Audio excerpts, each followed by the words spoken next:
everyone. The purpose of this video today is to go over sections 4 and 5 of your summer reading project. So we're going to first take a look at the directions and then take a look at the Lion King example that is provided to you both in the Buzz agenda, and we're going to be looking at it today. So first section we're going to go over is section 4 in this video, which is the connection section. So the directions here are to make a connection between your book and something outside of the text, and then you're going to include that. So maybe it's a TED Talk, maybe it's a video, maybe it's a newscast, maybe it is a song, and you're going to either put a link to the video or maybe it's a text, so maybe it's a link to the poem or an article, and include that in section 4. So the breakdown of slides are as follows. So your first slide is going to thoroughly describe the theme, argument, idea, or aspect of the novel that is applicable to the contemporary world. And then slide 2 is going to explain how the element of the novel connects to a real life experience. Now, the third slide is where you're going to actually include an attachment to either a video or some sort of outside text that shows this connection. So let's go ahead and take a look at the example. All right, so using the Lion King as our example here, what we're going to do is we are going to, again, set aside 3 slides. And for this particular slide, the first slide, we have to explain what in the story we are going to focus on and then what we're going to connect it to. So here in this slide it says an important scene in the movie is when all of the animals living in the Pride Land band together to fight against the injustice they see going on. Since Scar has taken power, the Pride Lands have become a wasteland with little food and water. However, Scar is not bothered by the plight of the other animals who feel marginalized by Scar and the hyenas. The lionesses begin to refuse to hunt, and when Simba returns, all of the animals stand against Scar and the powers that be. Even the hyenas eventually turn against Scar when they realize he is not trying to protect them. So this first slide, you are just setting up the element that you are going to connect to. So that's the scene that I'm focusing on here. So I'm going to go to my next slide, and this is where you actually explain the connection between this scene and the real world. So it says this theme of marginalized people standing against the powers that be can be seen in all of the protests going on in the world right now. For example, in Hong Kong, protests have been going on since June 2019, when China tried to impose a law where Hong Kong citizens would be tried in mainland China. Hong Kong citizens took to the streets to fight for their independence, much like the animals in the Pride Lands fight to take back Pride Rock. In the movie, Scar silences anyone who speaks ill of his leadership. In Hong Kong, people are being arrested for supporting Hong Kong's independence and speaking out against the Chinese government. So here's where I'm saying, okay, here's where the connection is between what I described in the previous slide and the real world, and then I'm drawing direct connections. So for example, I don't just say, oh, this connects to the story. I say, well, here are specific instances where it connects to the story. So for instance, here it says Hong Kong citizens took to the streets to fight for their independence, much like the animals in the Pride Lands fight to take back Pride Rock. So you want to draw some specific connections between the plot line in the story and the real world. Your final slide in section 4 is going to provide a link to either a video, a TED Talk, a poem, an article that explains and that covers that connection you were talking about. So since I connected the power dynamic in the story and how the marginalized group within the Lion King have an uprising and challenge the powers that be, and I connected that to the protests going on in Hong Kong, I then wanted to find some sort of media that showed that instance that I'm talking about. So I found an article that's titled Hong Kong Police Block Protest Over Delayed Election. I put a screenshot of the article, and then make sure you include a link or insert a video that gives whatever media that you are using to show this cultural connection. And then just a sentence explaining what it is. So here I said, this article discusses the ongoing protests in Hong Kong.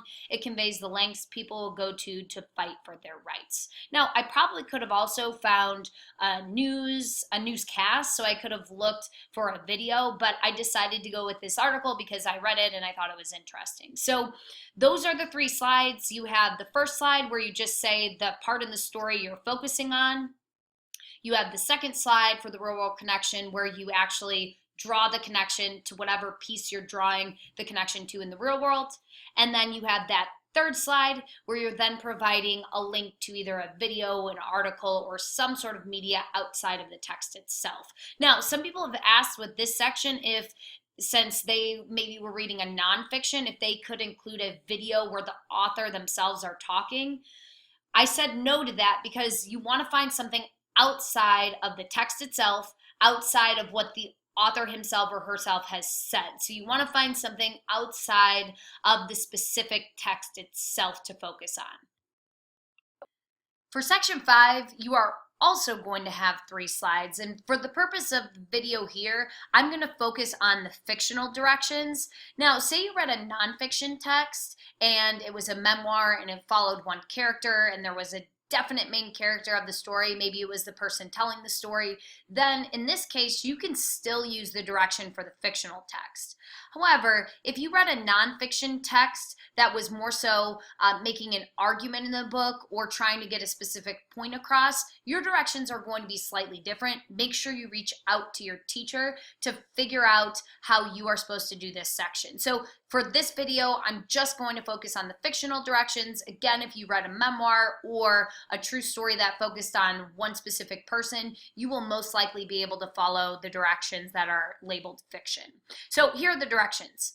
Instead of listing everything that happens in the plot for this section, which is the character evolution, we want to focus on just the protagonist and how he or she changes throughout the story when it comes to learning the theme. In many novels, a protagonist starts off ignorant about something in life, but then learns this life lesson over the course of the novel. With the theme you have in the main course in mind, think of how your character changes throughout the story with regards to this theme. So in my example with Lion King, I focus on power. So I want to make sure that in my analysis of the character's evolution, so I'm going to focus on Simba, I want to make sure I am taking a look at his evolution as it pertains to power in the story. Now, the requirements here are, again, 3 slides that indicate a character's relationship to the theme. Each slide should show a different point in their life where they are learning this theme. Now, it gives you some examples on the instruction sheet. So, for instance, it says slide 1 might focus on the protagonist's ignorance. Slide 2 might be an example of where the protagonist is struggling with the theme. And then slide 3 is where the protagonist might understand the theme at the end. Now, all books are different, so these stages might be different depending on what you've read. Let's go ahead and take a look at the example. So as I mentioned, I'm going to be focusing on Simba's character evolution when it comes to power in the story. I've included a title slide here. You don't have to do it. Again, you just need those 3 slides. So here's where I start to break down the stages. So I'm going to go to my next slide here. So I titled the stages. That might be helpful for you to wrap your mind around each stage. So I said here, stage 1, I titled ignorance. At the beginning of the story, Simba has no idea what it means to have power. He thinks being in power means being in the spotlight and not having to follow orders. He doesn't yet understand the power and responsibility a ruler has to his or her people. He looks down upon the hyenas and other animals he thinks are beneath him, and he does not understand what marginalized animals will do to gain power. So again, I focus and I tie back in the language that I use to write my theme statement to make sure that I'm showing how my character, my main character, Simba, progresses throughout the novel and develops in relation to that theme. So I don't go from talking about power as my theme to then talking about family bonds in this section out of nowhere. So you want to make sure that as you trace your character development, you're tying that theme back in. All right, so then stage 2, I titled Avoidance. After his father dies, Simba runs away from Pride Rock. He feels guilt for his father's death and no longer desires power. He does not think about what will happen to the other animals as a result of him abandoning his role as leader. He does not concern himself with what will become of the animals under Scar's leadership. This reaction is understandable given that he is a child. It takes Nala finding him to snap him out of this apathy. So I talk about how Simba avoids power in this middle stage of his life, how he kind of runs away and shirks his responsibilities, and also how that's understandable given that he's a child, but that at some point he starts to realize what's happening and decides that he now has to take a different approach, and he's kind of shaken out of his apathy. All right, and then the final stage here is acceptance of power. So once Simba hears of how his family and the other animals have been marginalized, he decides to return to Pride Rock. He feels no loyalty to Scar given how he has ruled over the Pride lands. He is infuriated by the way his mother and the other lions have been treated, and he knows that he must stop Scar or strip Scar of his power and force him to leave Pride Rock. Once Simba takes over as king, he understands the importance of loyalty, and he sees what can happen when marginalized individuals have no power in society.